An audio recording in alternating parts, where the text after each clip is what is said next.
नमस्कार। मैं doctor PC आचार्य, सह आचार्य हिंदी विभाग, डॉक्टर बी आर अम्बेडकर राजकीय महाविद्यालय श्री गंगानगर से आपसे मुखातिब हूँ। हम बात कर रहे हैं हिंदी साहित्य के इतिहास के आधुनिक काल की और आधुनिक काल के नई धारा के काव्यखंड के तृतीय उत्थान की। और हम आगे बढ़ें उससे एक बार फिर से चर्चा कर लेते हैं द्वितीय उत्थान के संबंध में।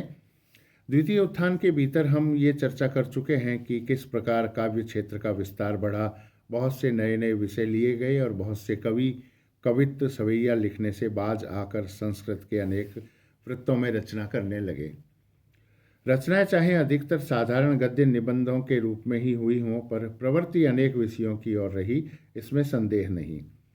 उसी द्वितीय उत्थान में स्वतंत्र वर्णन के लिए मनुष्येतर प्रकृति को कवि लोग लेने लगे, पर अधिकतर उसके ऊपरी प्रभाव तक ही रहे। उसके रूप व्यापार कैसे सुखद, सजीले और सुहावने लगते हैं, अधिकतर यही देख दिखाकर उन्होंने संतोष किया। चिर साहचर्य से उत्पन्न उनके प्रति हमारा राग व्यंजित न हुआ। उनके बीच मनुष्य जीवन को रखकर उसके प्रकृत स्वरूप पर व्यापक दृष्टि नहीं डाली गई। रहस्यमयी सत्ता के अक्षर प्रसार के भीतर व्यंजित भावों और मार्मिक तथ्यों के साक्षात्कार तथा प्रत्यक्षीकरण की ओर झुकाव न देखने में आया। इसी प्रकार विश्व के अत्यंत सूक्ष्म और अत्यंत महान विधानों के बीच जहाँ तक हमारा ज्ञान पहुँचा है, वहाँ तक हृदय को भी पहुँचाने का कुछ प्रयास होना चाहिए था, पर न हुआ। द्वितीय उत्थान काल का अधिकांश भाग खड़ी बोली को भिन्न भिन्न प्रकार के पद्यों में डालने में ही लगा रहा। आइए बात करते हैं तृतीय उत्थान की। तृतीय उत्थान में आकर खड़ी बोली के भीतर काव्यत्व का अच्छा स्फुरण हुआ। जिस देश प्रेम को लेकर काव्य की नूतन धारा भारतेंदु काल से चली आ रही थी, वह उत्तरोत्तर प्रबल और व्यापक रूप धारण करता आया।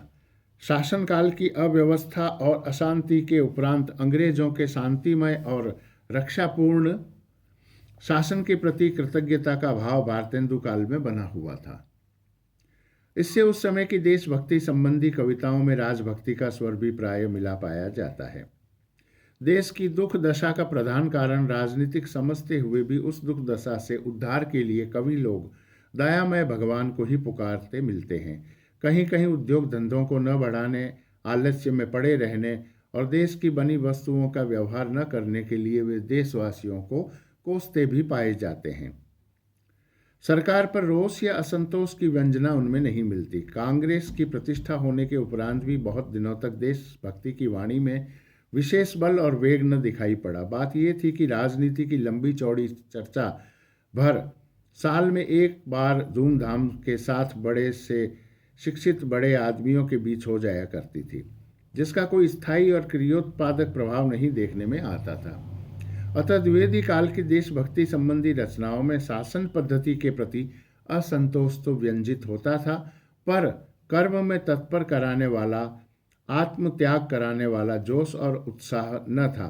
आंदोलन भी कड़ी याचना के आगे नहीं बढ़े थे। तृतीय उत्थान की परिस्थितियों की चर्चा हम अगले व्याख्यान में करेंगे। तब तक के लिए बहुत बहुत धन्यवाद, शुभकामनाएं।